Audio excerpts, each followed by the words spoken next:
What do you do? Oh, well, mainly I like to call myself a software and cognitive developer because I love developing with cognitive computing and artificial intelligence.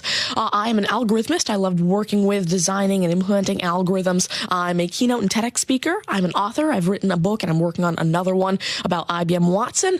And, of course, I'm also an IBM champion for cloud and honorary IBM cloud advisor. Oh, where did Hang I on go a second. wrong? Someone just get me a flannel countdown. Do you go to school? Well, I'm currently homeschooled in grade 8, going to grade 9 now. Wow. Okay, so you're bright. Artificial intelligence, it's taking over the world. Is that fair to say? Well, you see, that's actually one thing that I believe a lot of people have, the sort of misconception that artificial intelligence is this technology that was made to replace humans at really everything we do, whether it be, our jobs or whatever we do at home every day. But really what I believe is that artificial intelligence was developed and is continuing to be developed for the sole purpose of really augmenting our life and amplifying our skills or capabilities and what we can do every day. But what about when the computers actually learn that they're better than us? Well, you see, that's sort of called a singularity of artificial intelligence, at which point artificial intelligence has surpassed human intelligence to the point that we cannot control it. But really what I believe at this point, artificial intelligence, I won't go into the details right now since we're limited on time, but the thing is right now, artificial intelligence itself as a technology is so foolable and so primitive that either A, we won't reach that singularity point, or B, if we do, it's a very long ways off. Do you understand that, Mark? No.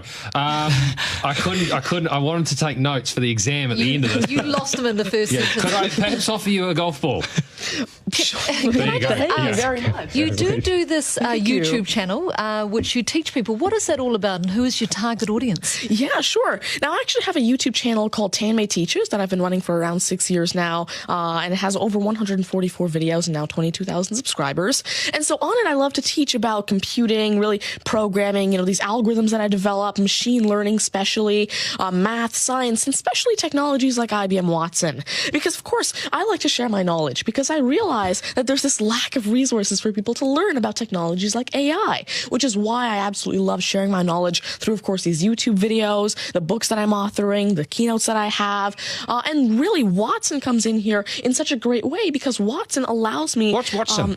Sure. Well, Mark thinks he's a golfer, but what is Watson? Now, IBM Watson is essentially a cognitive system that allows developers to incorporate cognitive and machine learning into their applications without having to code in the actual intelligence.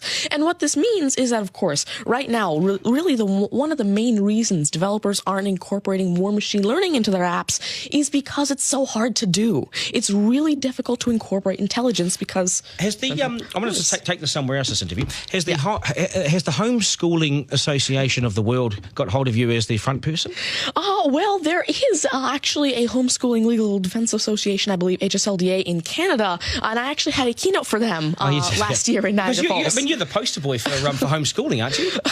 Well, I did have a keynote for them, and I talked a lot about the advantages of homeschooling and why it's great for kids who want to go into different and really targeted subjects. Okay, I want to get right down to business now.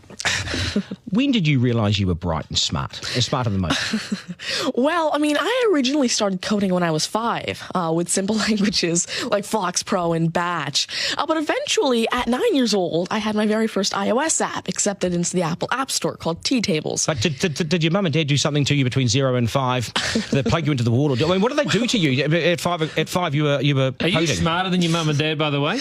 Well, I have. My dad used to work as a computer programmer, but he used to work with simple regular programming languages like Fox Pro, Batch, a little bit of C, etc.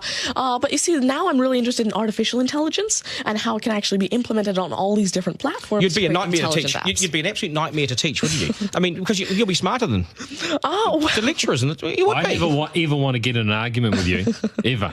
But I would like to see you on a quiz show because I think you would nail that. Well, you see, there is one thing that I've been working on, and it's essentially an app called Ask Tanmay, an NLQA system. And so essentially, it's a system that can take your natural language questions and answer them for you using Watson and artificial intelligence. And actually, the original reason why I made Ask Tanmay, there's an Indian version of the Who Wants to Be a Millionaire show called KBC, which I I originally wanted Ask Tanmay to play. So that actually ties in quite a bit with what I wanted to do. It's nice to see you. Do you get because you're homeschooled? You wouldn't go to school dances and things like that, would you? School socials and things. Do you well, I actually used to be regularly schooled until grade 6. Right. Then I became homeschooled, and so of course I still do have my This friends is still from a school. victory for public schools. Take that golf ball and bring it back to me when you've actually worked out a way in which it'll always go straight. Because I think you could do it. Technically, using a genetic algorithm or something. I knew there'd be an answer. Hey, it's brilliant to meet you. You're a complete inspiration. Thank you. And I hope my son was watching, a 7-year-old son. Message to Buster Garner, you got work to do, mate. Do your homework, and we got to sharpen things up. Nice to see you. Thank you very much. All the very best. Thank You're you. amazing. Thank you. You're amazing.